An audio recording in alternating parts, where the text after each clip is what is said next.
Welcome back to Second Life Sounds. I'm Bottia Grey, and I'm with my amazing guest, Alyssa Grey. In this episode, we'll dive into artistic creativity, the economic dynamics, and the exciting future of waifus. Alyssa, it's a pleasure having you here for our second episode. So, Alyssa, I wanted to know, can you tell us about the creativity vision behind the club and how you shape the atmosphere and experience for your guests? The creative vision behind Waifus was essentially to be different. Yeah, there's clubs with gaming themes, but we wanted something that leaned fully into that anime Atome game feel. Pastels, soft lighting, magical girl energy, kind of a cute but will be dangerous waifu vibe. Most clubs on the grid are dark or neon heavy, and we wanted the opposite. We wanted something light, playful, instantly welcoming. That aesthetic shapes the whole experience. When guests walk in, they feel like they've stepped into an Atome world instead of a typical club. The girls bring character energy, the environment supports that, and it turns every interaction into a new moment. It's immersive, it's soft, it's fun, and it's exactly the vibe that we wanted. So, Alyssa, you did mention that you made a colory place, except from other places are a bit dark. But from what you're telling me, I see that you thought about your girls and as well you thought about the clientele. How did that come into your mind? Was it with experience with different club? Why did you decide the color palette or what you just said with that? The thought process behind that, again, really was just to kind of stand out. Typically, like when you pop into a lot of these clubs, it's more of a darker aesthetic, typically more of a gothic aesthetic that seems to be super popular around the grid. While I also have that elements of being goth into my own personal aesthetic, I wanted something different, something a little bit more memorable, something that was a little bit more glitzy, but still kind of held true to what the girls the energy that they give. Overall, it's just playful. When you step into waifus, you know you're in for a good time. It's going to be some sort of playful chaos that's going to commence. And I think that's wonderful, actually. But I wanted to know as well, what are some of the challenges you face in maintaining or thriving the virtual economic of waifus? One of the biggest challenges in keeping the economy thriving is balancing real earnings with real value. You want the girls to make money, you want the club to be profitable, but you also want the guests to feel like they're getting something special for what they spend. That's why we put a lot of focus on promotions and perks, things that actually keep people invested in coming back instead of feeling like they just dropped lindens into the void. So we have our group specials, like we have our exclusive VIP group with its monthly perks. Keeping that fresh on its own can be a bit of a challenge because you don't want it to feel repetitive. But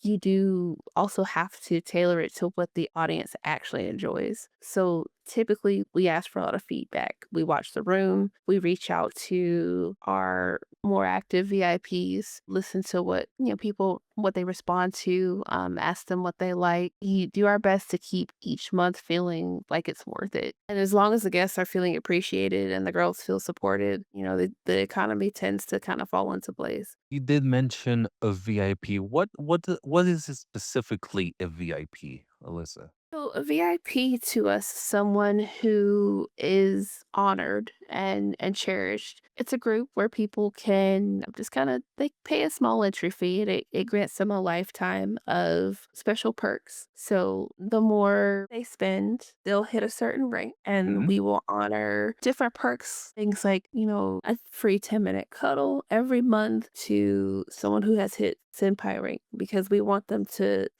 feel like they're appreciated. Hey, you spent this amount of money here at our club. We honor that. We cherish you and all that you have done for us. So we're going to show you that love back by giving you a couple of link add-ons or cuddles.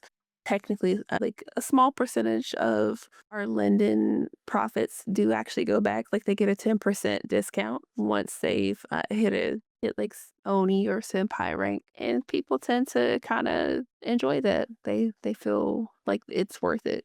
It's a small donation, but it does go a long way. Well, I like the VIP concept and stuff like that. But Alyssa, what are you looking ahead? What existing development can we expect from future of waifus and with your club in general with the economy? So yeah, the future of waifus really is about expanding the experience and giving people even more ways to enjoy the world we've built. We're leaning into private events. So yes, this is kind of your sign, hey, let waifus host your party. We want to bring all of our energy to, to your birthdays, your celebrations, to all the little moments that people want to feel special. We want to host that for you. We're also considering a light remodel towards a more host club inspired aesthetic. Basically kind of keeping the anime aspect of the club still alive and well, but kind of giving it a slightly more mature feel with the host club aesthetic. So we're still kind of keeping everything curated. We do still want to keep it pastel and true to our vibe. And also kind of without giving too much away, there may be a few gentlemen that may be joining us for future collaborations, kind of shake some things up, maybe a couple husbandos, who knows. So we're continuing to kind of bring in new girls because we definitely want to have fresh talent.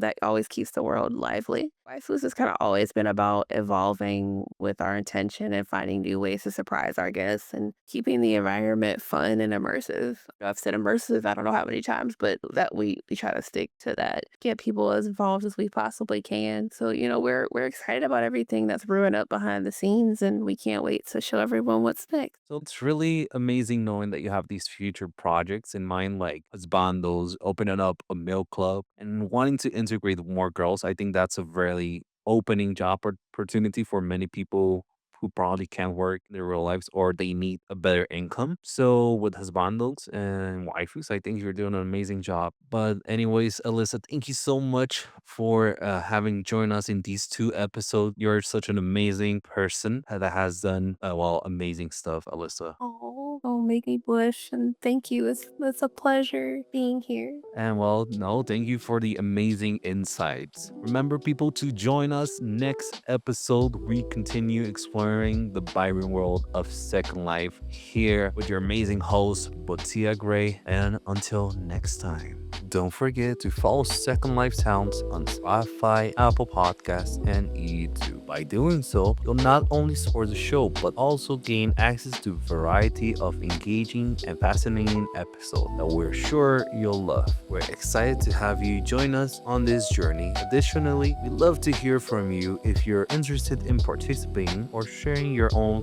story. Feel free to send me a direct message on my Second Life account, Bottia, or reach out through our YouTube channel, Spotify, or any of our social media platforms. I'm thrilled to connect with you and have you be part of our community. See you until next time.